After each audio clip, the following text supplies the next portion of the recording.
To'ydan oldin bir kechada 3 marotaba, 4 marotaba, ba'zida 5 marotaba aloqa qilib bilardim. Hozir 2 marta qilyapman yoki ikkinchisiga aloqa bo'lmayapti. Jinsiy aloqa o'sha bir marotaba bo'lyapti, ikkinchisiga xohish yo'q. Agar men kasalman, menda muammo deb yosh-yosh yigitlar, endi uylangan kuyovlar kelishadi. U insonlar ko'pincha muammo yo'q deb aytsam, qanaqasiga aka deb hayron bo'lishadi.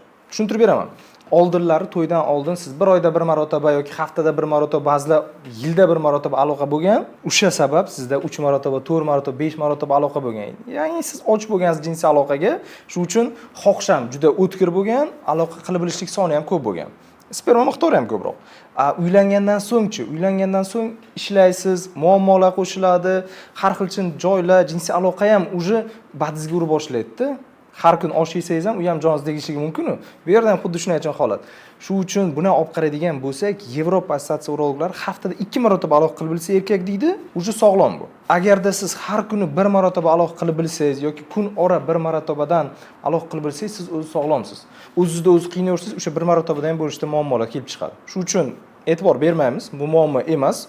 Agarda sizda bu juda bezovta qiladigan bo'lsa, albatta shifokor, urolog, androlog ko'rikka kelishingiz mumkin. Sizga yordam beramiz. Yana bir aytayman. Bir kunda bir marotaba aloqa qilib bilishlik sifatli bo'lsa, shuni o'zi yetarlicha. Ikkinchi aloqa qilish kerak, uchinchi aloqa qilish kerak degan narsa yo'q. Qachon bo'lsin? Xohish bo'lsa, dam olishda bo'lsangiz, yana bu narsa paydo bo'laveradi. Muammo yo'q joyda muammo o'ylab topmang do'stlar. Sizlar bilan doktor Narkolov. Shu do'stlar. Like va kommentariy sizdan.